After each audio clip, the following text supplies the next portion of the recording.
The letter. The morning sun cast long shadows across the weathered planks of the front porch as Samuel Whitmore sat in his rocking chair, a cup of bitter coffee growing cold in his calloused hands. 3 months had passed since Martha's funeral, and the silence that had settled over the homestead felt heavier than the Kansas soil he'd been breaking for near on 15 years. The wind carried the scent of prairie grass and the distant sound of cattle lowing, but Samuel paid it no mind. His gaze was fixed on the small farmhouse across the way, where smoke curled lazily from the chimney. The Hendersons had been good neighbors, Jim with his ready laugh and strong back during harvest time, and young Lily, barely 19, with her mother's gentle ways and a smile that could light up the darkest winter evening. Samuel took a sip of his coffee and grimaced.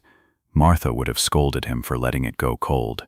She'd have marched right over and poured it out, then fixed him a fresh cup, all the while chattering about the day's plans or the latest gossip from town. Lord, how he missed that chatter. A gust of wind rattled the shutters, and Samuel's attention was drawn to a loose board on the porch that had been bothering him for weeks. With a heavy sigh, he set down his cup and fetched his hammer from the barn. As he knelt to secure the board, something white caught his eye beneath the gap. His weathered fingers worked carefully to extract what appeared to be an envelope, yellowed with age and dust. The familiar script on the front made his heart skip, Martha's delicate handwriting as clear as the day she'd penned it. But it wasn't addressed to him. Miss Lily Henderson was written in Martha's careful hand with their address beneath it. Samuel sat back on his heels, the envelope trembling slightly in his grip. When had Martha written this? And why hadn't she delivered it? A dozen questions raced through his mind as he stared at the sealed letter, feeling as though he held a piece of his wife's soul in his hands. The sound of a screen door slamming broke through his reverie. Across the way, Lily Henderson stepped onto her own porch, a basket of wet laundry in her arms. Even from this distance, Samuel could see the careful way she moved, the slight stoop to her shoulders that spoke of someone carrying burdens too heavy for her young frame. Jim Henderson had taken ill just after Christmas, and though the doc in town had done what he could, consumption was a cruel master. Lily had been caring for her father alone, refusing offers of help from neighbors with a stubborn pride that reminded Samuel of Martha in her younger days. He looked down at the letter again, then back at Lily, as she began hanging sheets on the line. The wind caught her dark hair, pulling it free from the bun at the nape of her neck, and for a moment she looked so much like Martha had, at that age, that Samuel's chest tightened with memory. Rising to his feet, Samuel dusted off his knees and walked slowly toward the fence that separated their properties. Lily looked up at his approach, offering a small smile that didn't quite reach her eyes. "Morning, Mr. Whitmore," she called, pausing in her work. "Morning, Lily." Samuel held up the envelope. "I found this wedged under a loose board on my porch. It's from Martha, addressed to you." Lily's hand stilled on the sheet she'd been hanging, and she walked closer to the fence. Her eyes were wide with surprise as she took in the sight of the letter. "From Mrs. Whitmore, but how? That's what I was wondering myself." Samuel extended the envelope toward her. "Seems she wrote it some time ago and never had the chance to deliver it." Lily's hands were trembling as she reached for the letter, her fingers barely brushing Samuel's as she took it. She stared at the envelope for a long moment, then looked up at him with eyes that glistened with unshed tears. "I don't understand," she whispered. "Why would she?" "Only one way to find out," Samuel said gently. "But Lily, if you'd rather not read it alone." He paused, unsure of how to continue.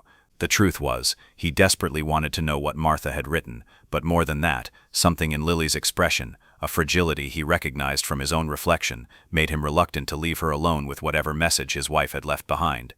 Lily looked down at the letter again, then back at Samuel.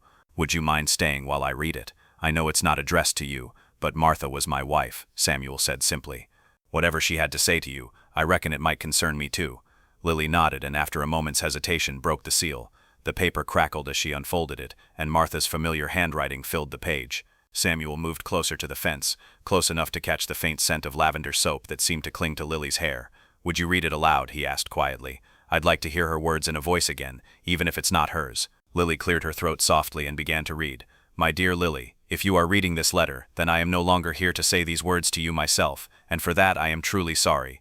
There are things I should have told you long ago, but I was afraid of how you might see me, afraid of what others might say, and most of all afraid of hurting the two people I love most in this world." Lily paused, her voice catching. Samuel felt his heart begin to pound, a sense of foreboding settling over him like storm clouds. "You know that Samuel and I never had children of our own, though we tried for many years. What you don't know is that 20 years ago, before I met your dear father, I had a baby. I was very young and very foolish, and the man I thought loved me left when he learned of my condition. I was alone and frightened, with nowhere to turn." Samuel's breath caught in his throat. In 23 years of marriage, Martha had never spoken of this. He watched Lily's face as she continued reading, saw the color drain from her cheeks. "A kind woman in Kansas City helped me through those difficult months, and when you were born, she promised to find you a good home with people who could give you the life I could not. I was told your new parents lived far away, that it would be best for everyone if I never tried to find you." The letter fluttered in Lily's shaking hands. Samuel reached through the fence and steadied her arm, his own mind reeling from Martha's revelation. "For 20 years I convinced myself that I had done the right thing, that you were happy and loved somewhere far from here. Then, 3 years ago, when Jim Henderson brought his daughter to introduce her to the neighbors, I looked into your eyes and saw my own looking back at me. I saw the small scar on your chin from the fall you took as a child, the same scar I had given you as a baby when I dropped a spoon while feeding you." Lily's free hand moved unconsciously to touch the small pale mark on her chin, a scar she'd always been told came from falling down the porch steps when she was small. "I knew then that fate had brought my daughter home to me, but I was a coward. I was afraid to tell you the truth, afraid to disrupt the life you had built with Jim, afraid that Samuel would think less of me for the secret I had kept. So I watched from afar, taking joy in your laughter, pride in the fine young woman you had become, and comfort in knowing that you were safe and loved." Samuel found himself reaching for Lily's hand as tears began to stream down her face. She didn't pull away, instead gripping his fingers as though they were a lifeline. "But if you are reading this, then my time has passed, and I cannot bear the thought of you never knowing how much you were loved. You are my daughter, Lily, born of my heart if not raised by my hand. Every day I have watched you tend your garden, care for your father, and face life's challenges with a strength and grace that fills me with such pride. I know this news may be difficult to hear, and I pray that you will not think harshly of Jim, who loved you as truly as any father could. He agreed to raise you as his own when his first wife could not have children, and he has been a better parent to you than I ever could have been. Samuel does not know any of this. I should have told him years ago, but I was afraid he would insist we reveal ourselves to you, and I believed it would only cause confusion and pain, but perhaps he would welcome you as I have always longed to do. He has such love to give, and you have brought such light to our lives simply by being near." Lily's voice had grown so quiet that Samuel had to strain to hear her over the wind. "My darling daughter, if you can find it in your heart to forgive a foolish old woman's cowardice, know that you are welcome in our home always. Samuel is a good man with a heart big enough to love you as I do. Do not let my fears keep you from the family you deserve. All my love, your mother, Martha Whitmore." The silence that followed seemed to stretch for eternity. Lily stood frozen, the letter clutched in her hands, tears streaming down her face. Samuel felt as though the ground had shifted beneath his feet, years of certainty crumbling away in the space of a few paragraphs. "Lily," he said softly, his voice rough with emotion. She looked up at him then, and he saw Martha's eyes looking back at him, the same warm brown, the same quiet intelligence, the same capacity for love that had drawn him to his wife all those years ago. "I don't know what to say," she whispered. "I don't know what to think. Papa, Jim, he never told me I was adopted. I thought Jim Henderson was your father in every way that mattered," Samuel said firmly. "That hasn't changed, but you're also Martha's daughter, which means—" He paused, struggling with emotions he couldn't quite name. "Which means you're family to me too, if you'll have it." Lily stared at him for a long moment, then looked down at the letter again. "She was afraid you wouldn't want me." "Martha was wrong about that," Samuel said, his voice growing stronger. "She was wrong to keep this from both of us. You've been my neighbor for 3 years, Lily. I've watched you grow from a girl into a fine young woman. I've seen your kindness, your strength, your courage. If you're Martha's daughter, then you're a gift I never knew I was being given." A fresh wave of tears overtook Lily, and Samuel found himself opening the gate between their properties and crossing to her side.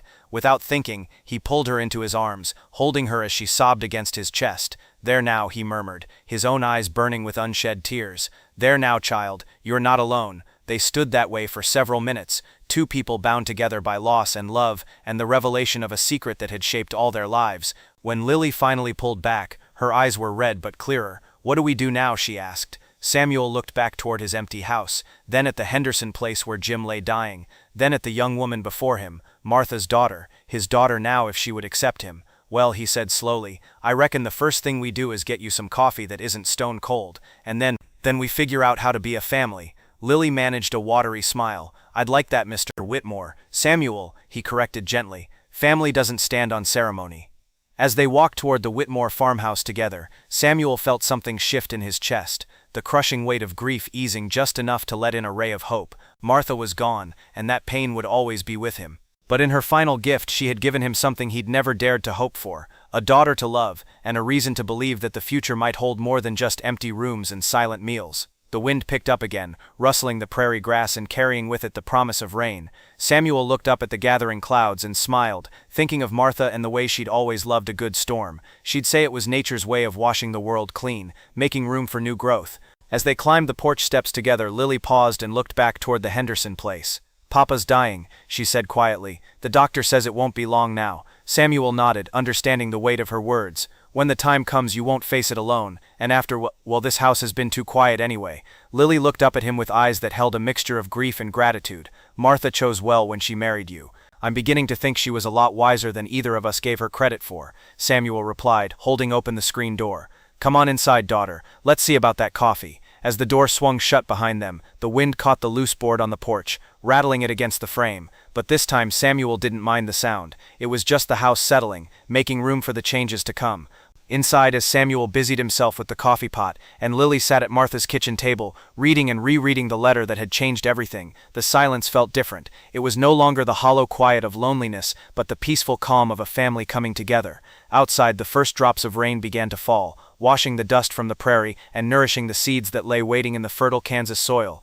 And in the little farmhouse, two hearts that had been broken by loss began the slow, careful work of healing together. The letter lay open on the table between them, Martha's words bridging the gap between past and present, between what was lost and what could still be found. It was, Samuel realized, the most precious gift his wife had ever given him, not just the knowledge of Lily's true parentage, but the chance to love again, to be needed again, to build something new from the ashes of what had been. As the storm gathered strength outside, Samuel Whitmore poured coffee for his daughter, and began to plan for a future that suddenly seemed full of possibility. The next few weeks passed like a careful dance between two people learning new steps. Samuel found himself rising earlier each morning, not from restlessness as he had since Martha's passing, but from a renewed sense of purpose. He would walk to the fence line and check on the Henderson place, watching for signs that Lily was awake and tending to her father. Jim Henderson's condition had worsened considerably. The man who had once helped Samuel bring in his wheat harvest could barely sit up in bed for more than a few minutes at a time. Samuel had offered to fetch Doc Miller from town, but both Jim and Lily knew there was little more the old physician could do besides provide laudanum for the pain. "Pride's a funny thing," Samuel mused to himself one morning, as he watched Lily hanging laundry that seemed to grow heavier with each passing day.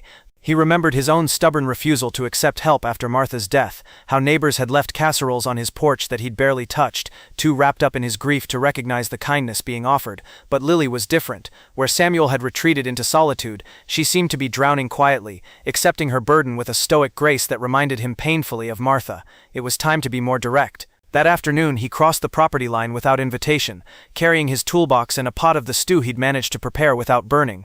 Lily met him at the back door, flour dusting her apron and exhaustion evident in every line of her young face. "Mr. White, Samuel," she corrected herself, still unused to the familiarity. "You don't need to. That porch step's been loose for 2 weeks," Samuel interrupted gently, setting down his tools. "And unless I'm mistaken, that's smoke coming from your kitchen." Lily's eyes widened in alarm, and she rushed back inside. Samuel followed, finding her pulling a pan of charred biscuits from the oven, tears of frustration streaming down her cheeks. "I can't even manage to feed us properly," she whispered, staring at the ruined bread. "I used to be good at this. Mama, Mrs. Henderson, she taught me everything, but lately I can't seem to—" Samuel gently took the pan from her hands and set it aside. "When's the last time you slept through the night?" Lily wiped her eyes with the back of her hand. "Papa's been having trouble breathing. I need to check on him every few hours, help him sit up when the coughing gets bad. Last night he was asking for his first wife, calling me by her name. She took a shuddering breath. "He's getting confused. Lily," Samuel's voice was firm but kind, "you can't do this alone anymore. I have to. He's my father, and I won't abandon him to strangers, even if they mean well." Samuel nodded, understanding the fierce loyalty that drove her. "I'm not talking about strangers. I'm talking about family." The word hung between them, still strange and new. Samuel had been thinking about it constantly since reading Martha's letter, trying to understand what it meant to suddenly have a daughter, especially one who was already grown and facing such trials. "What are you saying?" Lily asked quietly. "I'm saying that Jim Henderson raised you, and that makes him family to me too.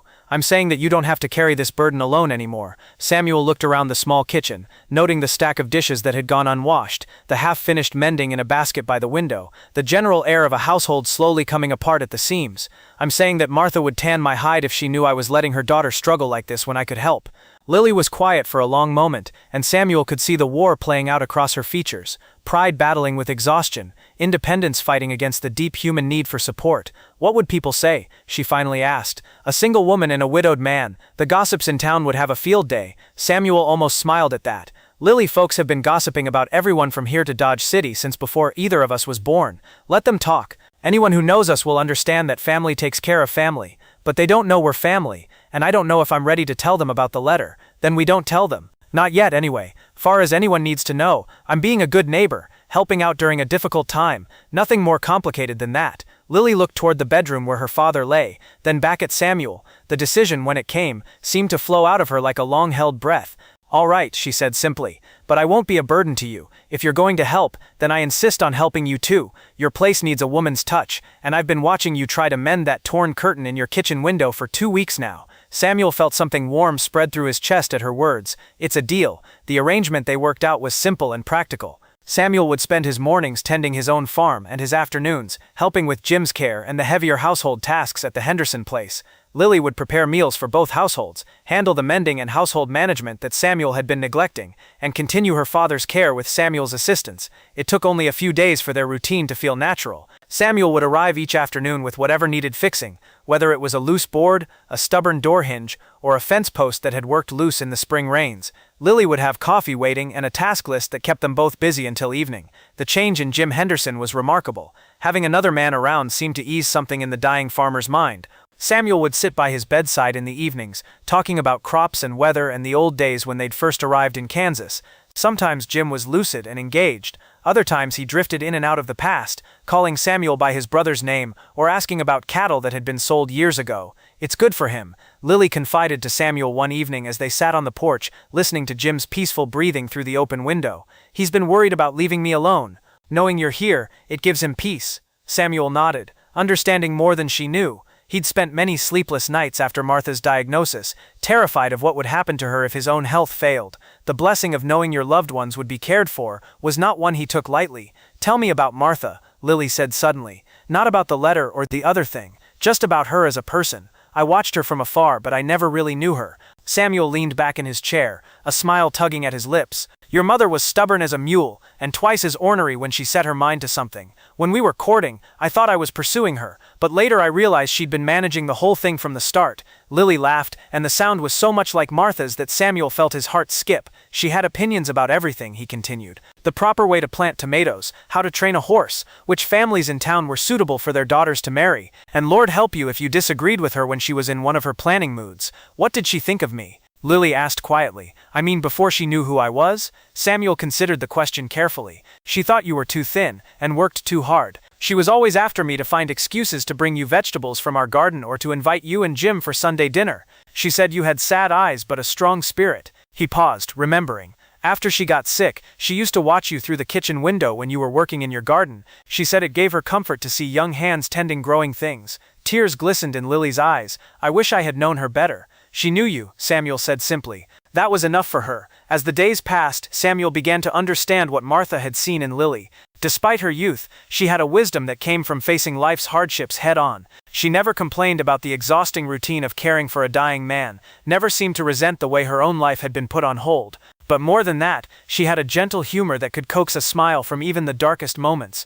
You know, she said one afternoon as they worked together to repair a section of fence, I always wondered why Mrs. Whitmore seemed to know exactly when Papa was having a bad day. She'd always show up with soup or fresh bread just when we needed it most. Samuel paused in his hammering. What do you mean? Well, like the time Papa fell and hurt his back last winter. I hadn't told anyone, but somehow she knew. She came by that very afternoon with a basket of food and some of those liniment packets from town.